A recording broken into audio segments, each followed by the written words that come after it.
Are you ready to take your business to the next level? Every day there are countless books and articles that are published offering the key on how to make your business a success. It's easy to feel overwhelmed trying to keep up and run your business. That's why Deb Creer created the Business Power Hour. Keep up on the latest trends, best practices, and techniques for how to make your business a success. Let the Business Power Hour do the heavy work for you. Good morning. Good morning. I am Deb Creer, and I am passionate about giving professionals the tools that they need to make themselves and their businesses as successful as possible.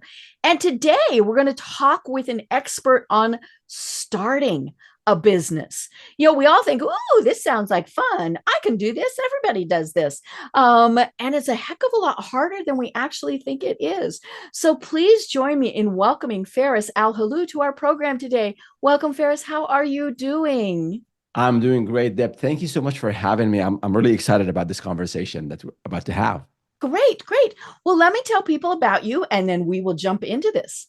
So Sure. Feras Alhlou has founded, grown, and sold businesses in Silicon Valley and abroad, scaling them from zero revenue to 7 and 8 figures. In 2019, he sold Elnor, a digital marketing consulting company, to Dentsu, a top five global media company. Feras has served as an advisor to more than 150 founders. In his current venture, Startup with Feras, he's on a mission to help entrepreneurs in the consulting and services space start and grow their businesses smarter and stronger. So again, Feras, welcome. Thank you so much, Deb. Thank you for the kind introduction. Great. Well, I always like to ask my guests how they got to where they are today. So how did you decide that helping people start businesses is, at least for now, your passion in life? I like that. I like that for now part. We'll get to it in a second. But, life is all about pivots, at least in my case. I started in engineering. Okay. I went to school in Tulsa, Oklahoma. That's home here. And I started to work in that space for 2-3 years. And then it just wasn't me. I was not enjoying this. I was okay at it. And then one day I said, I got to go and talk to the CEO and say, I want to do something different. And I was very scared, young Right. employee. You figured he'd just show you the door. Exactly. So I wasn't sure, but I thought about this for a couple of weeks, and there was a massive layoff that just took place in that company. About 50% of the people were let go, and I think I missed that layoff by a hair. So I figured if I don't really shape up and start to work harder and do something I'm better at and I enjoy more, I'm gonna be on the next wave of layoff. So I mustered all the courage I had and walked into the office of the CEO, Russ. And I said, hey, Russ, do you have a minute? He said, of course. And he was a new CEO, welcoming, open. It's an open door policy type of guy. So that encouraged me a lot. And I said, hey, Russ, I'm doing okay at what I'm doing. Is there a way that I can move to something else where it's more people oriented?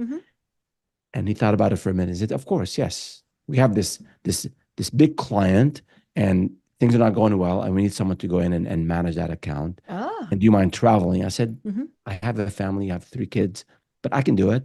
And he said, sure. So he took a chance on me. The company took a chance on me, and it was a lot of work, a lot of travel away from the kids, away from the wife. But that time, that the hard work, the learning and doing things I enjoyed, and I started to put a lot more hours into it. And then I did well and got promoted, and then ended up moving to the Silicon Valley, and that's where sort of the startup scene was introduced to me, and I've been in it since 2003. I love it. And you started this about startup. So why did you decide that you're going to help new business owners?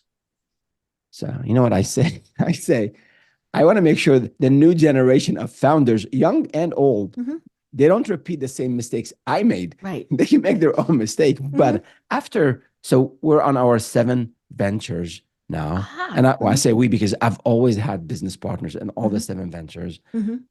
I've had amazing co-founders with me. And you learn a lot you learn from your own mistakes. You see other people succeed and other fail.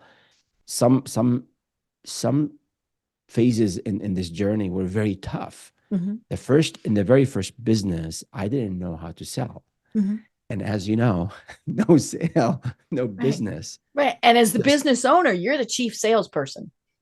Exactly. And my friend, my co-founder, who happened to be a friend in that very first business, he was focused on the delivery side of things. No way he was going to go out and sell, although he did go with me on a few sales. But I had to learn that from scratch. It was a struggle. We put in our resources, financial resources, to survive for the first few months.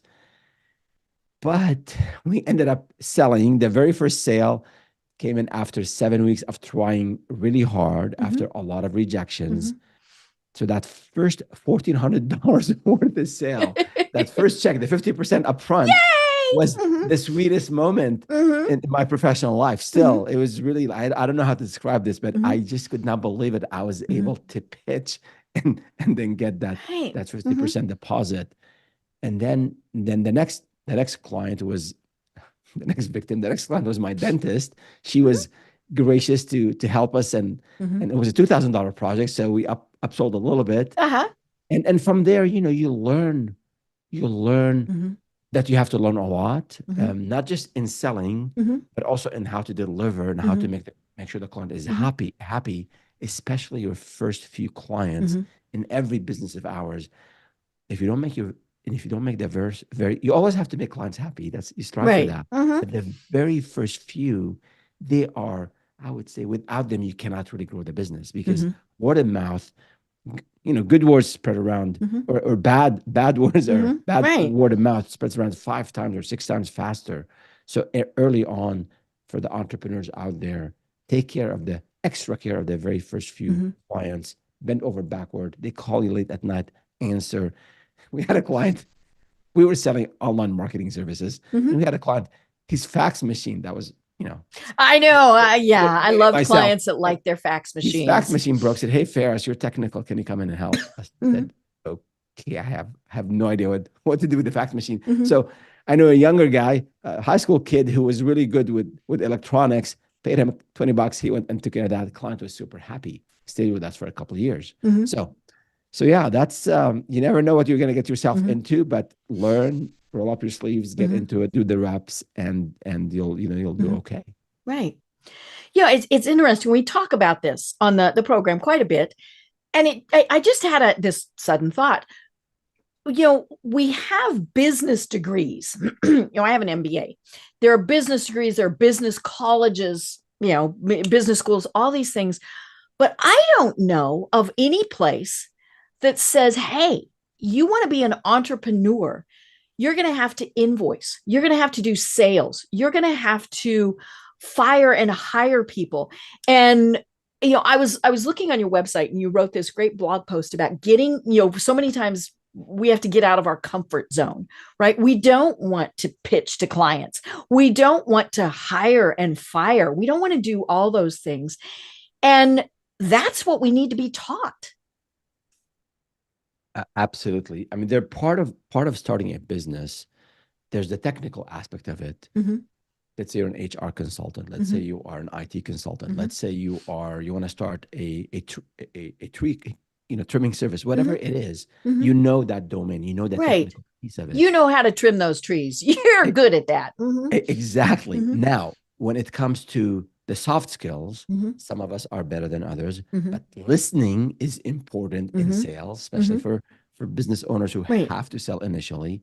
And then I think leveraging your network, because people know you, people trust you, your ex-colleagues, your ex-coworkers, your people that you've maybe met at an industry event.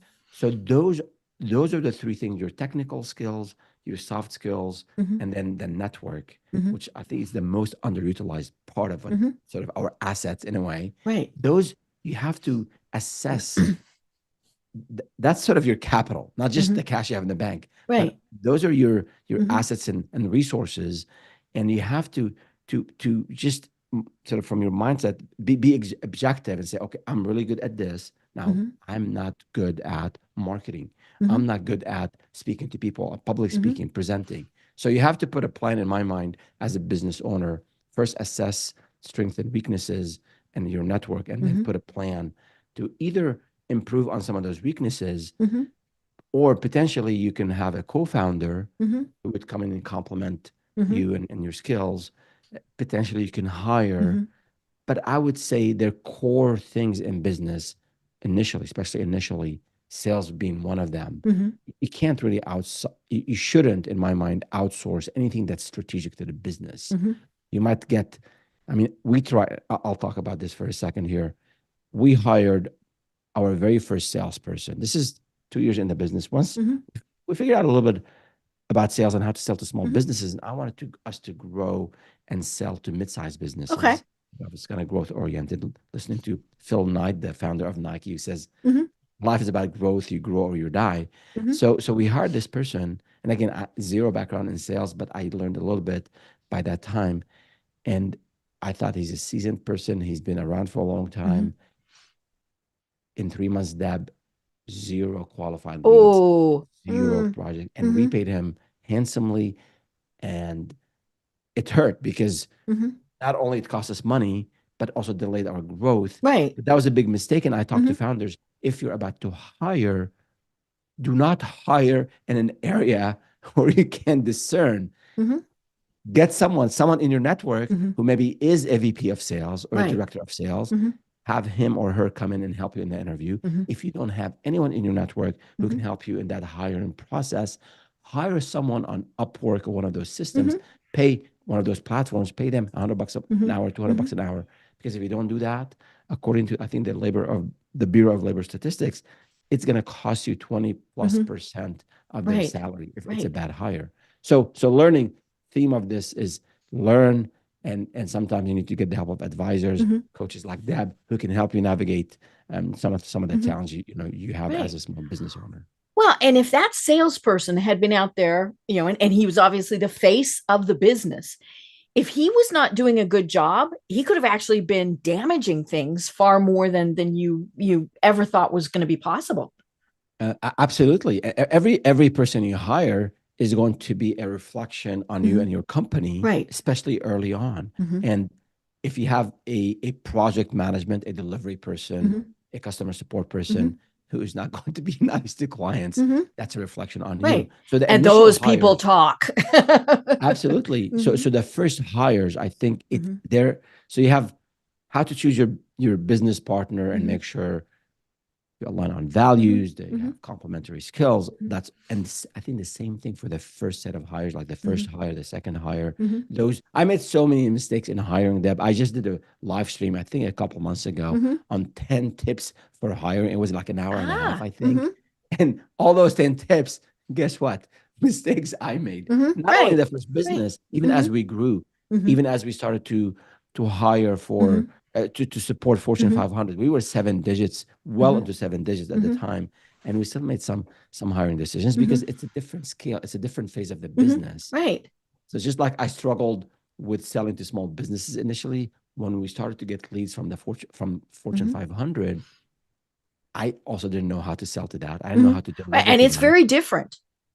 Absolutely. So hiring people who could work with Fortune 500 is different.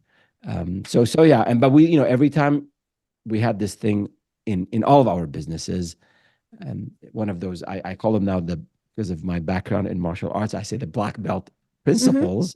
So one of them is hard on issues, soft on people. So when let's say one of my directors, one of my managers hired someone, they turned out to be not a good fit. And again, I'm not blaming the candidate. Sometimes just hiring people, we don't have a clear description of what we're looking for. We shortcut the process. We don't vet enough. You name it. So if one of my managers made it, I mean, that's hiring the wrong person and not vetting properly is a major decision, or losing a client is a major, it's a major, issue. So we've always had this culture where, okay, we had a problem, not good. Let's talk about it, bring it out in the open, and everyone who contributed to it or part of it, what else, what led to it, peel that onion one layer at a time till you get to the root cause. this way? Whether was it a training issue? The person did not Mm-hmm. know how to deal with the situation, Mm-hmm. so train them. Was it a process issue? Mm-hmm. We forgot to check off that item on Mm-hmm. the Mm-hmm. checklist. Get to the bottom of the issue, fix it for next time around, and then don't take it hard on the people. Mm-hmm. It's obviously some folks could be lazy or could be just Mm-hmm. not paying attention and whatnot, and but fight that initial inclination to scream at someone like, what the heck happened? What did Mm-hmm. you do? Right. Mm-hmm. Find out what happened, Mm-hmm. create that culture within your Mm-hmm. company to understand root causes of issues so you Mm-hmm. can improve, and that will help you grow Mm-hmm. and scale. Mm-hmm. And then I think your team will respect you more. Mm-hmm. They'll see that Mm-hmm. you're walking the Mm-hmm. talk, Mm-hmm. and they'll actually bring up issues to Mm-hmm. you. They won't brush these issues under the Mm-hmm. carpet, and then you can improve the Mm-hmm. business at a much faster rate. Right, right. Yeah, and some of it's basic. And it's really funny because we screw up on the basic stuff. Years ago, I decided that I needed a VA to help me with some administrative things, stuff that I could do, but I'm smart enough to have somebody else do it so that I can focus on what I'm supposed to be doing, right? That's one of the first principles is, focus on what you're supposed to be doing and have somebody else do it. And so I hired 3 absolutely wonderful, knock them out of the park people and got nothing. Right. And they were wonderful people. I would not hesitate to recommend them to other people. And then it was like, what went wrong? Well, what went wrong was my side, exactly what you were saying. I didn't give them a job description. I didn't give them expectations. I basically thought they could read my mind and do what I wanted done. And so when I hired my VA, who is the producer on this program, I need to look. I think we have been together for at least 5 years. Nice. She's in Jersey. I've never met her in person. But I wrote a job description. And I sat down and I thought, okay, this should take X number of hours. And it was okay, it takes me 4. So initially it'll probably take her 5 to learn how to do it. But then if she's really good at it, it'll take her 2. And things like that. And when I was very clear about what I wanted and I provided her with the things that she needed and then gave her the freedom to go from there, then it was very successful. Like simple things like, okay, here's the email template to contact our guests. I said, here's what I've been doing, but turn it in, these are the key points, right? We need this and this and this, but write it the way you would write, and so and of course she did. And like I said, I've been very happy with her for many years, have no plans to change. And I'll be Nice. crushed if she ever says she's doing something else. But it was about, my side saying, here is what I need. And here are my expectations from her. And then going back to her and saying, how's it going? What else do you need? Yeah. All of those things. And sometimes I think we think virtually they don't need that. No, they need that even more. Spot on everything you said, and I think that was Okay, we're if I, done. No. if I remember correctly in this live stream on hiring. I think having clear requirements, Mhm. a detailed job description, Right. I think was the first one, Mhm. and it's really important. Mhm. Just a couple of weeks ago, I was at the orthodontist. Is a good Mhm. friend of mine, and a smart, business oriented Mhm. doctor, and he said, hey, do you know? And he has a product he wants to promote and sell Mhm. nationally, and he said, do you know of a good salesperson? Mhm. I said, well, I have a large network. Probably, what are you Mhm. looking for? I said, well, I want someone to help me sell this product. Mhm. So he's not in business, he's not in sales. So I Mhm. said, well, I think what I recommend is put Mhm. together a job description. Mhm. Are you looking for someone who is going to get you leads, or do you have a list of maybe a lead Mhm. that you've talked to in the past? Are you Right. looking for a hunter, Mhm. or looking for Oh, a the gatherer? gatherer. Mhm. Explain Mhm. explain what that meant. Mhm. I said, are you looking for someone to maybe knock on doors here Mhm. locally, or are you someone who's going to do things virtually? Mhm. So just walked him, like, just as we Mhm. were leaving the office, I was just walked him through. Mhm. Go online, go on Indeed or whatever, Mhm. search for the type of Mhm. person, then copy and paste, and then refine Mhm. it, customize it to your Mhm. own needs, and then look for someone. You're more likely Mhm. to attract better candidates, more Right. qualified candidates. Mhm. So I think that's really important for business owners. Sit down, and write down what you need. Mm-hmm. And I'll add something more to it about Mm-hmm. growth and Mm-hmm. scaling. Let's say as a business owner, new business owner, you hit your, let's say 200,000, let's say Mm-hmm. $250,000 revenue target. Mm-hmm. Great. So what got you there is not going to get you Mm-hmm. to a million. And then let's Mm-hmm. say you hit the $1 million Right. mark. What got you to a million will not get you to 2 million. Right. So as we Mm-hmm. grow, personally and in business, Mm-hmm. the processes, the systems, the way to Mm-hmm. look at the business has to be different. So for founders who are still doing what you were doing a year ago, Mm-hmm. you're not going to scale. Right.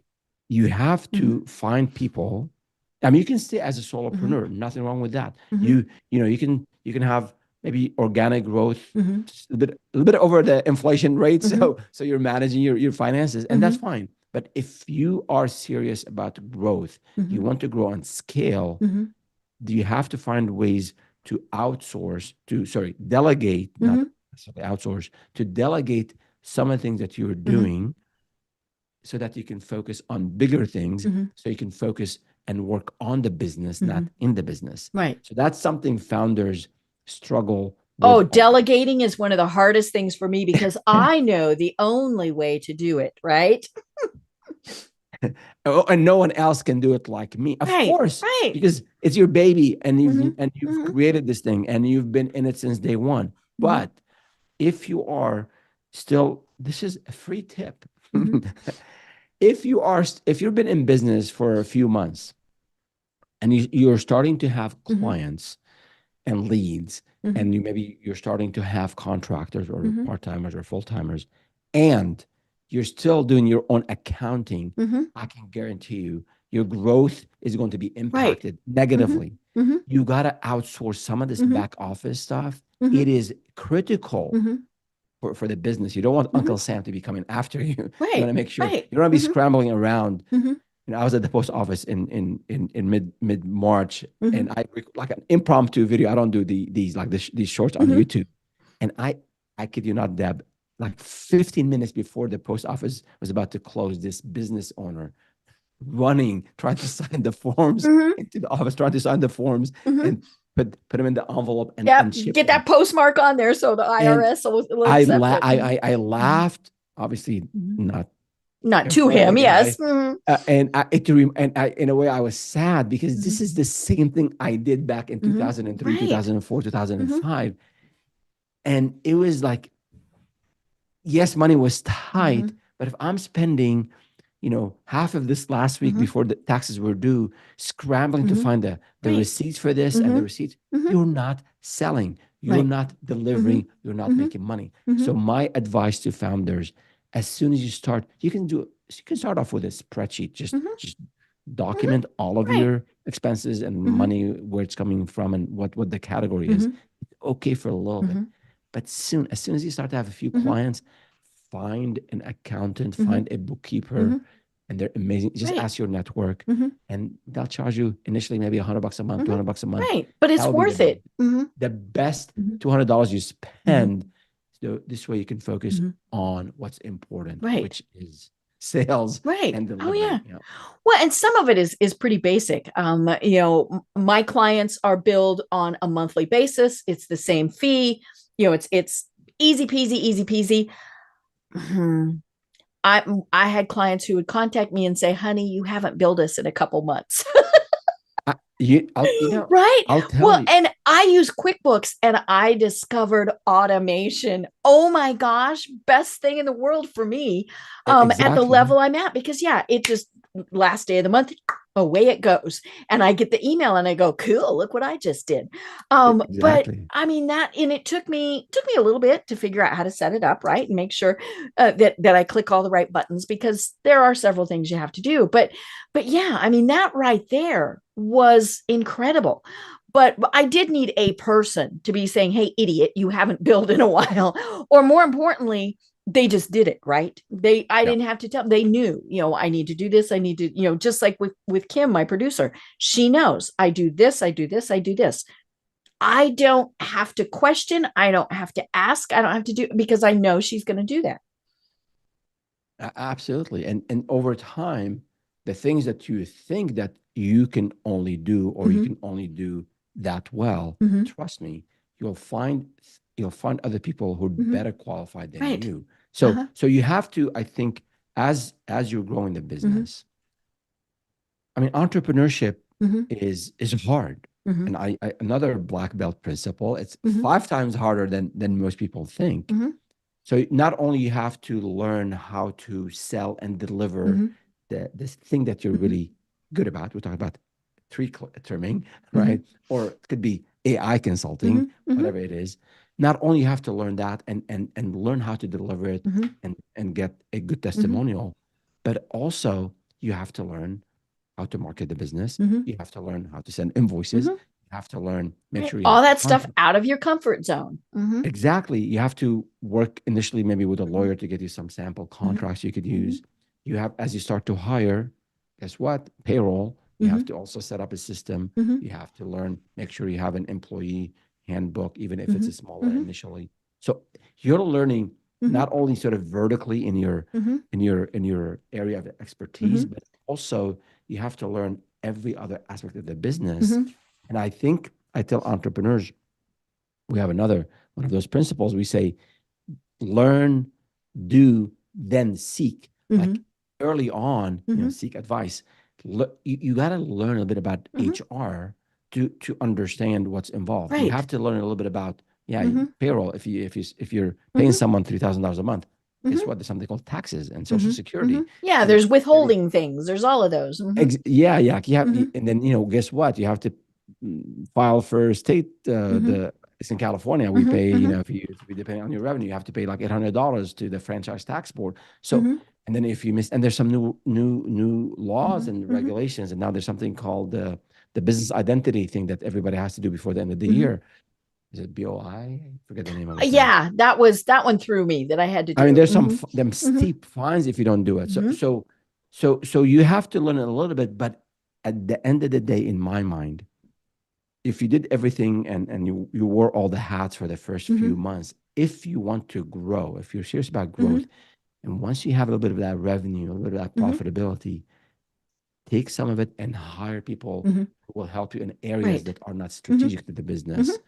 And primarily, I think, you like, if you're the top salesperson, you're really good at sales, you're going to be out selling. If you're really great at delivering the service and clients love you, then focus on that. Right.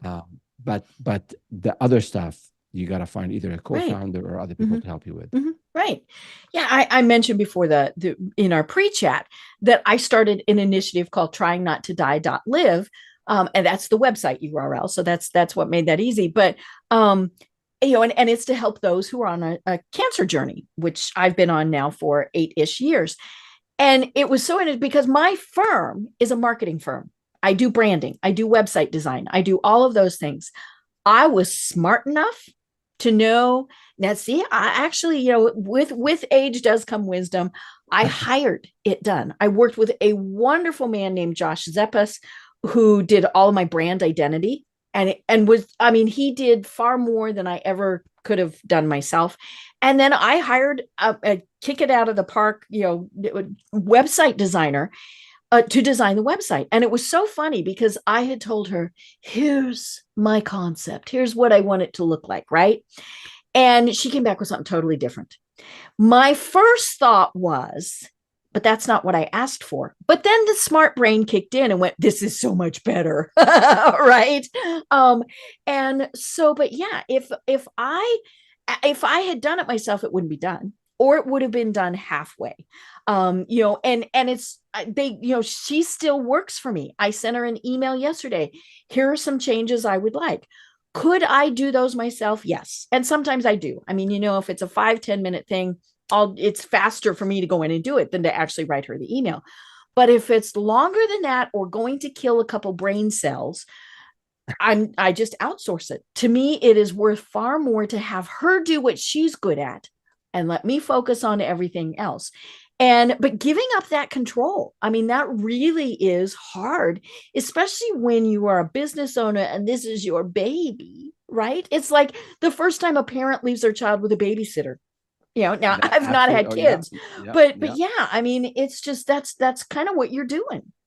It's these are all natural feelings. You drop Hmm. off, you get at school the first time, right? Hmm. Daycare, all of that. Hmm. Absolutely. So it is, which brings me to the mindset aspect of Hmm. Hmm. entrepreneurship. Right. Not most of us, I think all of us were entrepreneurs back in the cave days. We Hmm. had to we had to survive. And then Right. over time we got really Hmm. comfortable working working in a company, everything, we do our work and Hmm. then the paycheck comes in most of Hmm. the time because now we're going through like major waves of layoffs in Hmm. every other industry. So nothing is guaranteed, in life as we Hmm. all know. So we get used to this, I think, comfort, I would say maybe, I don't know. Sometimes we could be delusional, but that habit of, yeah, there's an HR department, there's Hmm. a sales department. I just come and do my work. When you're an entrepreneur, that mindset is the learning mindset we talked Hmm. about, and also you will make mistakes. Hmm. So it's not if you will make mistakes in every area of the business. Right. Trust me, Hmm. because You will even if forget you're to doing invoice well, clients. here you go. But even after, let's say in one of the businesses Hmm. where we expanded and we had a business partner, a Hmm. friend from my very first job Hmm. who ended up going to Dubai and becoming a general manager for Motorola. And then he Hmm. came back to the States when the kids were about to go back to college. Hmm. And he said, "Hey, Ferris, I have some contacts there, and Hmm. you have an established business here. How about you start in a new market?" And I have no idea about how to Hmm. sell in Dubai, Hmm. in the MENA region, but he had some folks there, and we started Hmm. a business. And I can tell you, some of the learning in terms of setting up a Hmm. business overseas and knowing how business is done Hmm. there, selling the same exact service that we do here. Hmm. So on the technical side, that's not an issue, Hmm. but learning how to hire there, Hmm. understanding the Right. cultural It is differences, very different. Hmm. understanding the sales cycle is Hmm. different, the way they pay you, all that. Hmm. So it took us the first year was a struggle, Hmm. especially with the time difference, Hmm. 11 or 12-hour difference. Uh-huh. Hmm. So so so you're always learning, you always have that Hmm. mindset of whenever there's a new environment, there's a new, maybe I'm going to a new vertical. I Hmm. used to sell in healthcare. Hmm. Now I'm going into finance. Hmm. So they're always, so that mindset of learning, I think it's Hmm. healthy in a way that it keeps us, I think, young Hmm. in our minds is active Hmm. and we're learning more things, Hmm. but it's crucial to be successful. The Hmm. second thing is about failure. You have to be resilient. Hmm. And this resilience muscle, some of us maybe are born, naturally we have some of it, some of Right. us, but But you can again, grow. somebody's saying your baby's ugly, right? Yes. So don't punch him in the face. Punch Yeah. him in the gut. All Yeah. right. So, uh, I mean, Deb, you and I were chatting about, Hmm. and I think you talk about this stuff publicly, like Hmm. your Hmm. Oh yeah. cancer Oh and yeah. Hmm. going through it and the surgery. Hmm. I mean, resilience and again, we were talking about National Small Business Week Hmm. and Mother's Day. Right. I think resilience, you just don't learn resilient from Hmm. David Goggins, who's an Hmm. amazing person Hmm. in terms of just his Hmm. willpower. But um, the tiniest person, I had a martial art uh, instructor. Hmm. She's now has moved back to Japan. She was, and I say this with a lot of respect, but she was Hmm. really tiny as a Hmm. person. But I can tell you, in terms of technique, in Hmm. terms of executing a technique Hmm. and moving out of the way and being so solid and firm Hmm. and the tallest, biggest guy she would throw around. I mean, that's after 25 years of training in Hmm. multiple arts. But resilience is Hmm. something we will Right. need in business and Hmm. entrepreneurship. Hmm. And I think since we're around, Mother's Day Hmm. and National Small Business Week, women Hmm. have a lot of resilience in Hmm. different ways than Right. men. Hmm. And whether you're a man entrepreneur or you're a mompreneur, Hmm. whatever the case might be, you have to build that Hmm. muscle of being resilient. You Right. take some risk, you'll fall, Hmm. you'll fumble, Hmm. you'll pitch, and you won't sell. The client might not be happy the first time you deliver Hmm. something, take a note after Mhm. after the end of this project or that Mhm. pitch or that conversation. Mhm. Take a few notes and then improve on that the next Right. time around. Right. It's interesting. I have a perpetual calendar on my desk that has inspirational sayings, and I post them on Facebook every day. It's kind of one of those fun little things that gives you something to post. Yesterday's says, "We fall, we break, we fail, but then we rise, we heal, we overcome." Beautiful. And whatever we're doing, I mean, that's what it is. And I think a big part of that, though, is knowing what your strengths and weaknesses are. And as I discovered through all of my issues, when to ask for help, which is one of the hardest things. We don't want to bother, we don't want to worry people, we don't want to admit we can't do it. But sometimes the biggest strength is to ask somebody for help. I'm a part of a couple mastermind groups, and I get more out of them than I do out of my 2 master's degrees, because I can go to them and say, I am having this issue. And now I've worked with them long enough that some of them will go, you know what, you're an idiot. And I know that they're saying it with love, right? But yeah, being able to ask for help, have people to go to, that's all about what we've been talking about. Whether you're just having a counselor person, a coach like you, or hiring somebody. It's So about asking for help. absolutely. So again, that principle I mentioned earlier: Mm-hmm. learn, do, and then seek. So Mm-hmm. when you go Mm-hmm. to a coach and advisor, Mm-hmm. a mentor, do a bit of homework, go to Mm-hmm. them with a specific thing. But Mm-hmm. but I think back to that the way our minds maybe Mm-hmm. have evolved, and us getting used to work in an office or now Mm-hmm. remote and focusing on Mm-hmm. one thing, and Mm-hmm. that's on, we in entrepreneurship, it's you, it's Ferris, myself, and Mm-hmm. I. That's all three of us, right? Mm-hmm. So I have to figure out, and I have a business partner, then Mm-hmm. they're included, so then now Mm-hmm. there's 6 of us Mm-hmm. between me and Right. my business partner, right? Mm-hmm. So you have to do a bit of exploration on your Mm-hmm. own, but then at some point you can expedite your learning. Mm-hmm. You can, you don't want to, there, in tennis, they talk about the unforced errors, Mm-hmm. right? If, you're serving and you hit the net, Mm-hmm. then that's on you, not Mm-hmm. maybe there's a lot of intimidation going Right. on, but Mm-hmm. so Yeah, you're there you're are playing, Federer or yeah, but there are unforced errors. You want to avoid those. If Mhm. a pandemic hits, Right. that's, you don't Mm-hmm. control. That Mm-hmm. happens. If there's a major recession going on, Mm-hmm. or even in your industry, Mm-hmm. there's a new regulation. Mm-hmm. If you're in marketing these days, Mm-hmm. there's a whole lot of talk and now regulations around privacy and how you Mm-hmm. protect Mm-hmm. your clients' data. So these things you don't have control over, but you have control over what you do. And Mm-hmm. I think learning, Mm-hmm. when you're stuck, Mm-hmm. go and seek help. I Right. think you can go on YouTube these days, but there's sometimes it's just, in my time, many years ago, and you probably remember this, Deb, there weren't a whole lot of resources. Mm-hmm. There are Right. We books had to go and to our maybe friends. there are Mm-hmm. books and CDs, and yeah, Mm-hmm. and now I think the other issue now, there's just too many resources. Oh So yeah.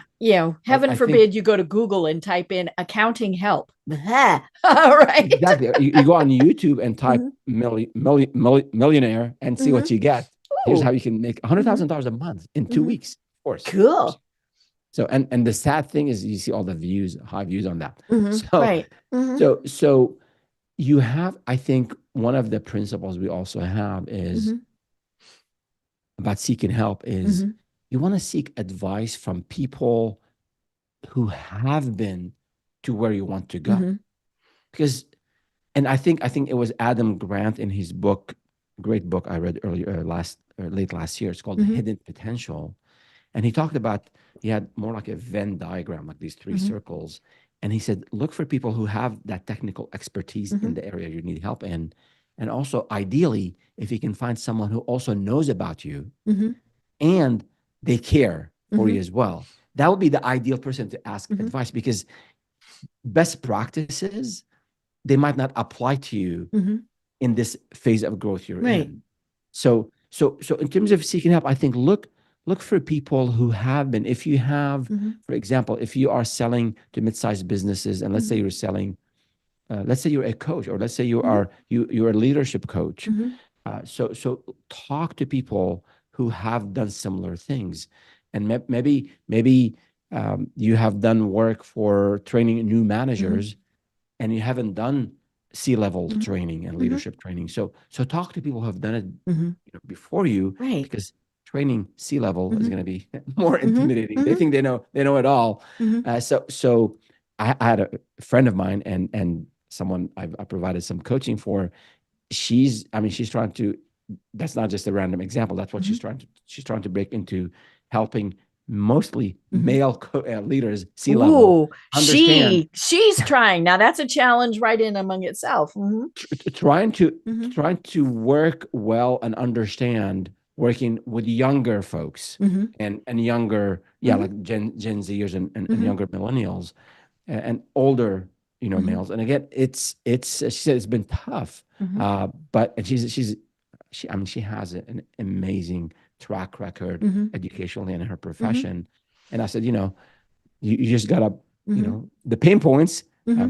If they're not retaining employees, if they're having to hire, if employees are leaving, then start with that and show them how you can improve their retention and help them have that would improve the bottom line. So you have to, I think, you have to ask help from those who know you, and then they know the space that you need help in. And I think you're more likely to get a better advice. Right. And like you said, there's so many resources. If you're brand new at this and you can't afford to hire a coach, there's so much out there. Your website has lots of great resources, great blog posts. I was going through those. Nobody can say, I can't find the information. Now, you might be, like we said, there might be kind of information overload, but yeah, there's no excuse for somebody who says, well, gee, I couldn't find it. Sometimes you might not be looking, you might need to rephrase it or things like that. But yeah, even if you just type in something like, how do I start a tree trimming business? Actually, let me do that. Let me see. Let me go into Google right now and just see how many I get. Let's see. How do I start a tree trimming business? That's pretty specific, right? Now here's the funny thing. Google didn't tell me how many, because normally it will tell you, there's like 11 gazillion, but there's quite a few. There's videos, there's, all sorts of things. So again, folks, there's no excuse to not at least take some of these basic steps.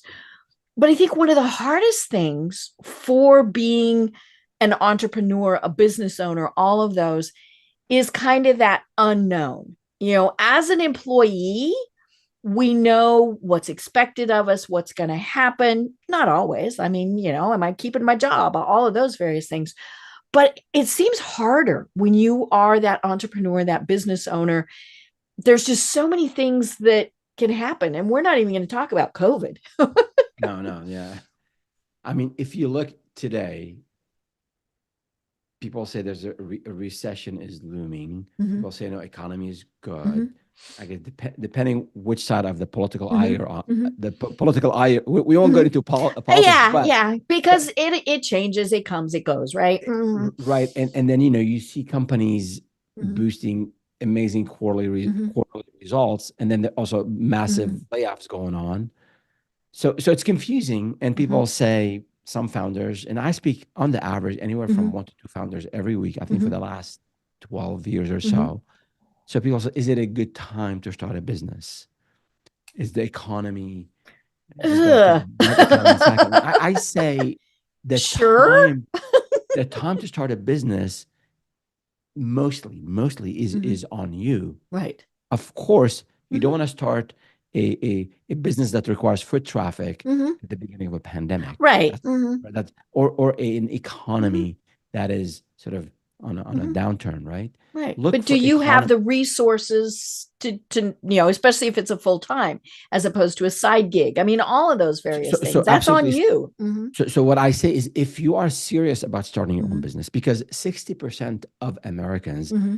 they have an idea, they have a business idea, Hmm. and that only 9% of us Hmm. end up taking that leap Hmm. and starting Right. that business, Hmm. right? So, and it is hard, as we said, Hmm. but it's also very rewarding. No Hmm. one, no one guarantees success in your Right. career or in your Hmm. marriage Hmm. or in your startup, Hmm. but there are ways to increase your chances of Hmm. succeeding. So if I think I think if you have that itch, you want to start a Hmm. business, I would say the best time is when you are working full Hmm. time Hmm.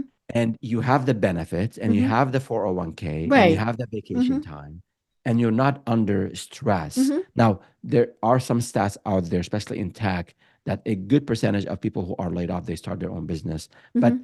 that's a different discussion. Hmm. I think the optimal, the ideal time is don't wait for a crisis, for a Hmm. life-changing event to start a business. If Right. that happens, Yeah. yes, The pressures are totally different. Hmm. exactly. You might be rushed to doing something you don't Hmm. want to do, Hmm. but I started a business after a layoff. I was sort of in a way forced to start a business Hmm. because I didn't find a job and I Hmm. had a young family. Hmm. So, but in general, if you are serious about it, Hmm.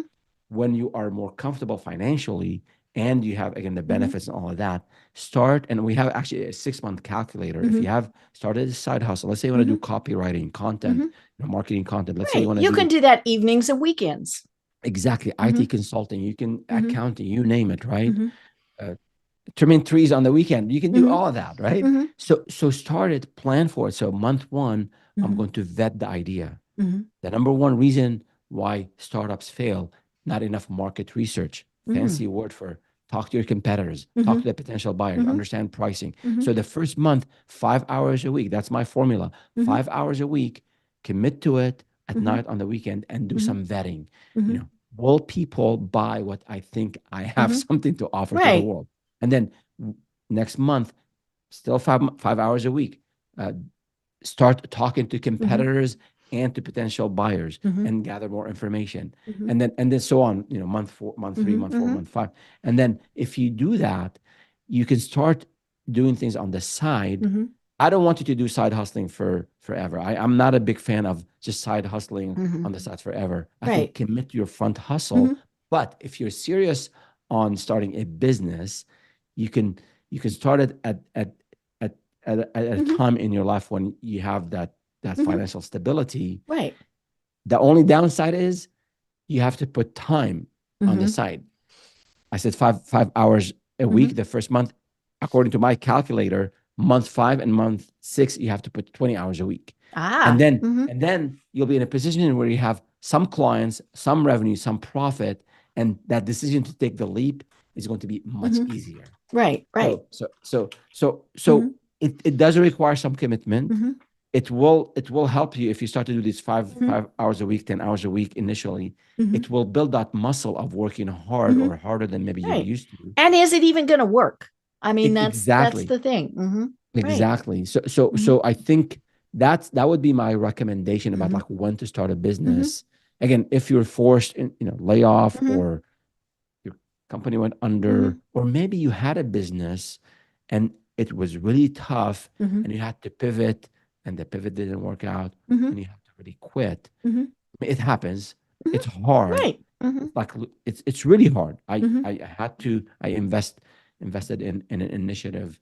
Hmm. This is when we were doing really well and we had our margins were really great and we Hmm. invested in an initiative where we hired a person and a part-timer, so a person and a half Hmm. for 6 months. Hmm. We spent 6 digits on it in terms of Ooh. marketing and infrastructure, Hmm. not including the salaries. Hmm.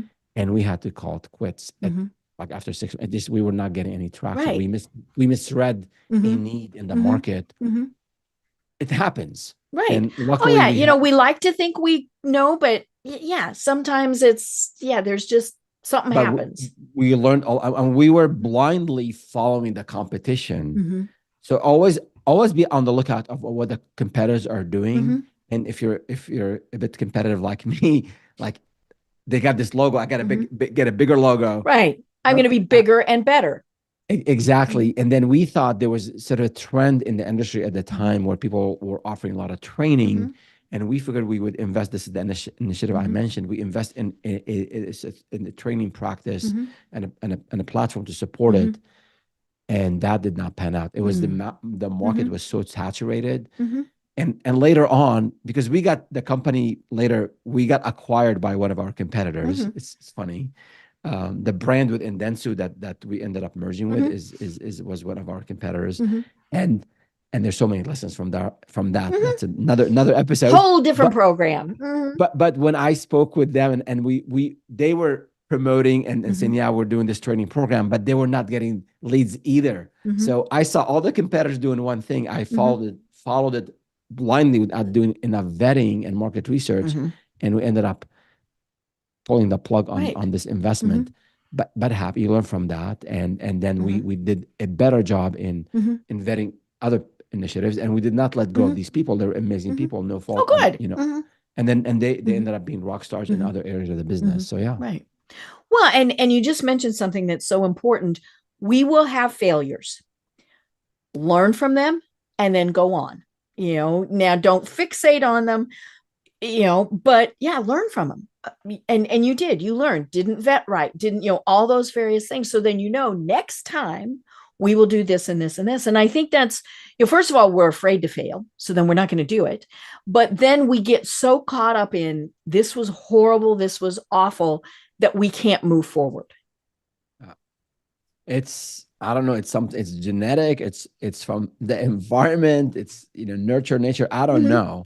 But I mean, this is the beauty of entrepreneurship is you're building something from scratch. Right. You can form it, build it, tweak it, refine it, shape it whichever way it's yours. And that culture, aside from business and helping clients solve problems, that's great. That was very rewarding to me when clients were happy and we helped them do better at their jobs.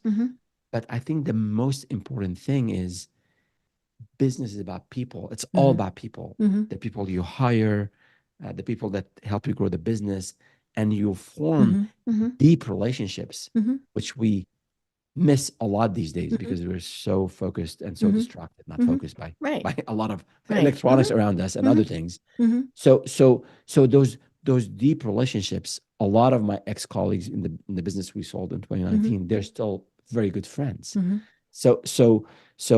So I think having your own business and having you're becoming the CEO, this fearless leader, he or she, you're going to be a role model for the people you hire.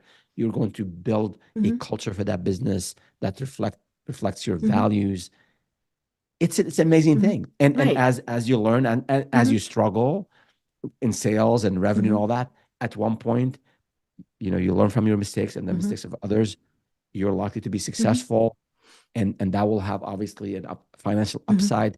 If you end up selling the business, there could be a big upside there.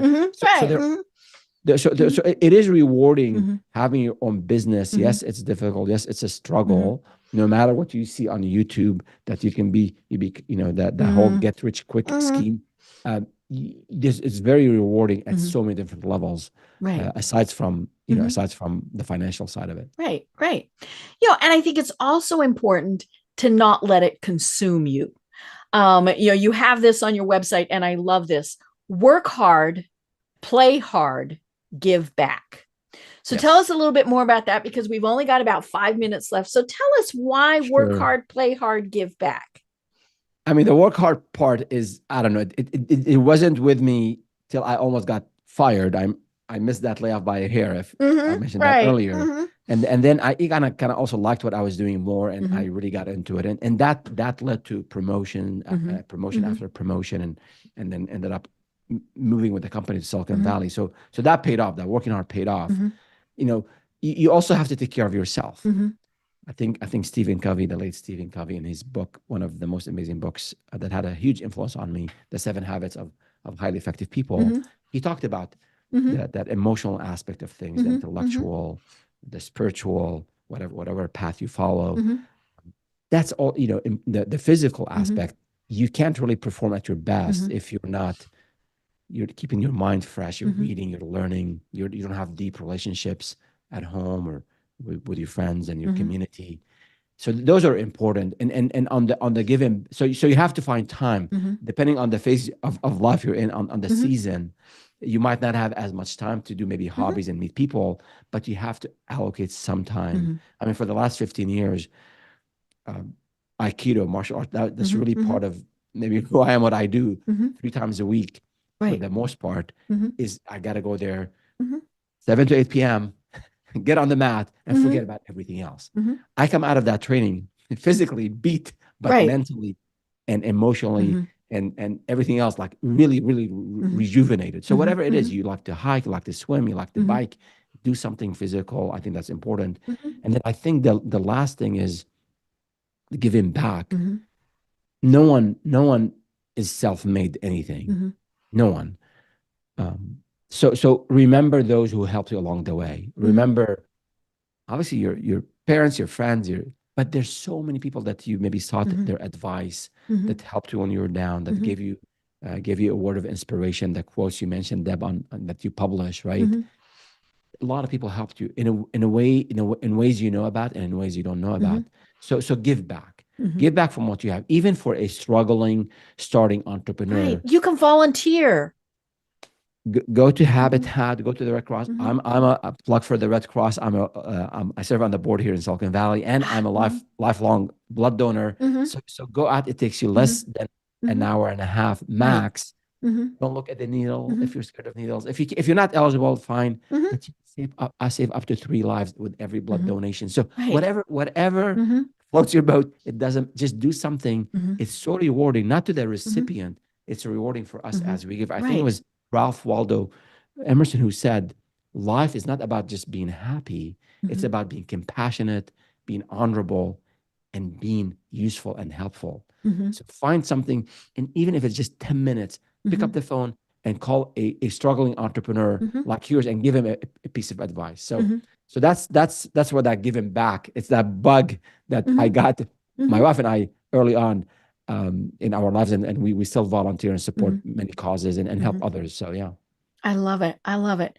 Well, oh my gosh, we are almost at the top of the hour. So tell us more about Startup with Ferris. How do they find you and what are the services that you provide? Thank you. Thank you. So you can find us on the startupwithferas.com. Feras is spelled Feras, like my Mhm. first name, or on YouTube at Startup with Feras. And we're on social media.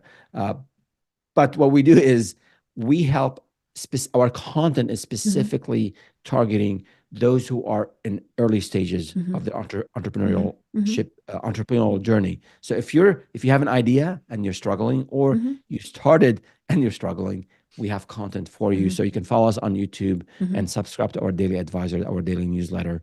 And as of now, we don't have actually services posted on our website. We're launching our services pages Right. in a few weeks. Mhm. So all the information is available. Mhm. We'd love to hear from the community Mhm. what challenges they're going through, because Mhm. we produce a lot of content, and I want to make Okay. sure it's relevant and it resonates with the folks out there. Great. I love it. And again, it's very simple, startupwithferris.com. That's it. Very cool. Well, this has been so much fun. And hopefully we have helped people. And again, folks, go to the website. So many great resources there. Because we have this nugget, this thing that we want to do, and then we panic. Right. Or even if you are a seasoned entrepreneur, we can always learn. As Ferris was saying, it's all about how do we continue to learn. And so go in and look at the resources, because I guarantee you will find something, even if you've been doing this for 50 years, where you're going to go, oh yeah. Right. Absolutely. Cool, cool. Well, this really has been so much fun, but do you have any final thoughts that you want to leave everyone with? I will quote what Sam Altman. I was just watching a recent video. He's the founder of OpenAI and ChatGPT, and he was quoting Paul Graham, who is one of the co-founders of the Y Combinator, the incubator, the combinator that helped create Airbnb and Stripe and many other startups, 4,000 of them. So Paul Graham said, in entrepreneurship, there's no pre-entrepreneurship. So in medical school, there's pre-med. in entrepreneurship, you gotta do it. You gotta take that leap and start it. There's no other way around. So for those of you out there who have this idea, who've been thinking about it, don't make a reckless decision. Do your due diligence, do some vetting, and then take that leap. Work hard. Your chances of making it are really high if you learn and just work hard and just give it what you have. I think it's very rewarding, very worth every penny and every minute you put into it. Oh my gosh, I love it. I have been having so much fun speaking with Feras Alhlou of Startup with Feras. I'm Deb Creer, and until next time, everyone have a great day. Tune in for our next program for even more trends, best practices, and techniques for how to make your business a success. The Business Power Hour, hosted by Deb Creer, is proud to be part of the C-Suite Network.